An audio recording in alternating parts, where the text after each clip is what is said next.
নমস্কার বন্ধুরা, সুপ্রিয়া রান্নাঘরে আবারও একটা নতুন পর্বে তোমাদের সকলকে স্বাগত।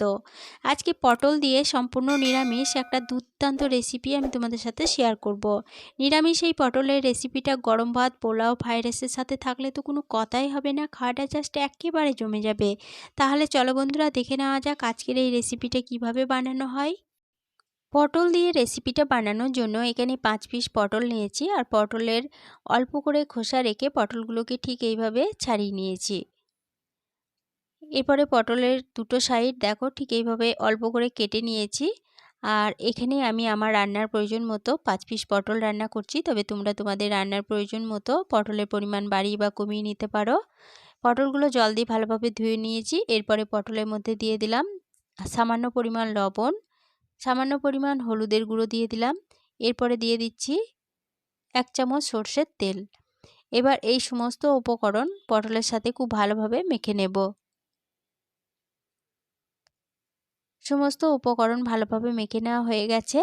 এরপরে পটলগুলো একটা সাইডে সরিয়ে রেখে দিচ্ছি। এদিকে গ্যাসের ওভেনে একটা কড়াই বসিয়ে গ্যাসটা অন করে কড়াইয়ের মধ্যে দিয়ে দিচ্ছি পরিমাণ মতো সর্ষের তেল। আমি রেসিপিটা সম্পূর্ণ সর্ষের তেলে বানাচ্ছি, তবে তোমরা চাইলে সাদা তেলেও রেসিপিটা বানিয়ে নিতে পারো। তেলটা ভালোভাবে গরম হয়ে যাওয়ার পরে তেলের মধ্যে একে একে কেটে রাখা সমস্ত পটলগুলো দিয়ে দিলাম। এরপরে পটলগুলো মিডিয়াম ফ্লেমে একটু নেড়েচেড়ে ভেজে নেব। পটলগুলো ভাজা হতে থাক, সেই ফাঁকে মশলাটা রেডি করে নেব। তার জন্য এখানে একটা মিক্সিং জারের মধ্যে দিয়ে দিলাম কয়েক টুকরো আদা। এখানে 1 ইঞ্চি আদাকে ছোট টুকরো করে নিয়েছিলাম। দিয়ে দিলাম একটা মিডিয়াম সাইজের টমেটো, দুটো কাঁচা লঙ্কা। কাঁচা লঙ্কার ঝালটা তোমরা যেরকম ঝাল খাবে সেরকম অনুযায়ী কম বেশি করে নিতে পারো। মিক্সিং জারে ঢাকনা বন্ধ করে সমস্ত উপকরণ বেটে নিলাম। বেটে নেওয়া মিশ্রণ একটা বাটিতে ঢেলে একটা সাইডে সরিয়ে রেখে দিচ্ছি।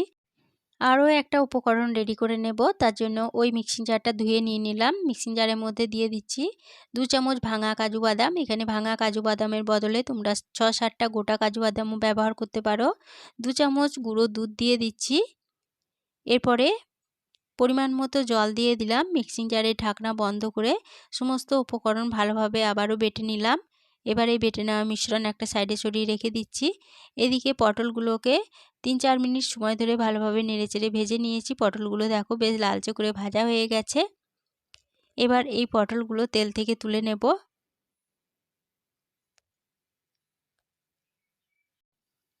সমস্ত পটলগুলো তেল থেকে তুলে নিলাম। এরপরে এই তেল থেকে 1 চামচ তেল আমি তুলে রেখে দেব। এরপরে ওই তেলে ফোড়নের জন্য দিয়ে দেব একটা দারচিনির টুকরো, একটা এলাচ, একটা লবঙ্গ, সামান্য পরিমাণ গোটা জিরে, একটা গোটা শুকনো লঙ্কা। এবার এই ফোড়নগুলো ভালোভাবে ভেজে নেব। ফোড়নগুলো ভালোভাবে ভেজে নেওয়ার পর ফোড়ন থেকে যখন সুন্দর গন্ধ বেরোতে শুরু করে দিয়েছে, তখন যে মশলার পেস্টটা বানিয়ে রেখেছিলাম সেটা তেলের মধ্যে দিয়ে দিলাম। এবার মিডিয়াম ফ্লেমে এই মশলার পেস্টটা একটু সময় ধরে নেড়ে কষিয়ে নিচ্ছি। মশলার পেস্টটাকে 1 মিনিট মতো নেড়ে কষিয়ে নেওয়ার পরে আদা থেকে যখন কাঁচা গন্ধটা চলে গেছে, তখন গ্যাসের ফ্লেমটা একদম লোতে করে দিয়ে দিলাম 1/2 চামচ জিরে গুঁড়ো, 1/2 চামচ ধনে গুঁড়ো। কালারের জন্য দিলাম সামান্য পরিমাণ কাশ্মীরি লঙ্কা গুঁড়ো। মিক্সিং জারটা ধুয়ে সামান্য পরিমাণ জল দিয়ে দিলাম। এবার গ্যাসের ফ্লেমটা লো টু মিডিয়ামে রেখে সমস্ত মশলা ভালোভাবে নেড়েচেড়ে কষিয়ে নেব। লো টু মিডিয়াম ফ্লেমে মশলাটা মিনিট 5 সময় ধরে নেড়েচেড়ে কষিয়ে নিলাম। মশলা খুব ভালোভাবে কষানো হয়ে গেছে। এবার এই মশলার মধ্যে যে কাজু বাদামের পেস্টটা বানিয়ে রেখেছিলাম সেটা দিয়ে দিলাম। এবার লো ফ্লেমে কাজু বাদামের পেস্টটা মশলার সাথে একটু সময় ধরে নেড়ে কষিয়ে নিচ্ছি। লো ফ্লেমে মশলার সাথে কাজু বাদামের পেস্টটা 2 মিনিট মতো নেড়ে কষিয়ে নিলাম।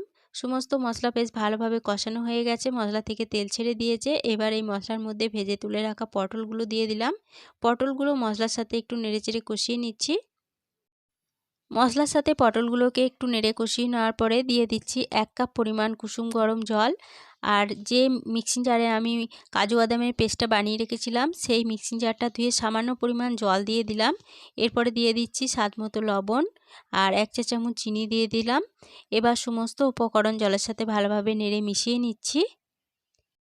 সমস্ত উপকরণ ভালোভাবে মিশিয়ে নেওয়া হয়ে গেছে। এবার এর মধ্যে একটা ঢাকা দিয়ে দিচ্ছি। ঢাকা দিয়ে মিডিয়াম ফ্লেমে একটু সময় ধরে পটলগুলোকে রান্না করে নেব। ঢাকা দিয়ে মিডিয়াম ফ্লেমে পটলটা 4 মিনিট রান্না হতে দিয়েছিলাম। 4 মিনিট পর ফিরে এসে ঢাকা খুলে নিয়ে খুব ভালোভাবে এই সমস্ত উপকরণ আবারও একবার নেড়েচেড়ে নিচ্ছি। এরপরে এর মধ্যে দিয়ে দেব সামান্য পরিমাণ গরম মশলার গুঁড়ো আর 1 চা চামচ গাওয়া ঘি দিয়ে দিচ্ছি। এবার এই সমস্ত উপকরণ পটলের সাথে ভালোভাবে নেড়েচেড়ে মিশিয়ে নিচ্ছি।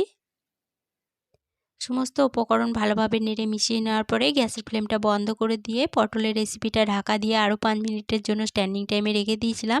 5 মিনিট পর ফিরে এসে ঢাকা খুলে নিলাম। পটলের রেসিপি পরিবেশনের জন্য একদম রেডি হয়ে গেছে। আজকের রেসিপি প্রথম থেকে শেষ অবধি দেখার জন্য তোমাদেরকে অসংখ্য ধন্যবাদ। রেসিপিটা ভালো লেগে থাকলে প্লিজ লাইক, কমেন্ট ও সকলের সাথে শেয়ার করে দিতে ভুলো না। নতুন বন্ধু হয়ে থাকলে চ্যানেলটা সাবস্ক্রাইব করে পাশে থেকো। আজকের রেসিপি এই পর্যন্তই ছিল। ফিরে আসবো আবার নতুন কোনো রেসিপি নিয়ে।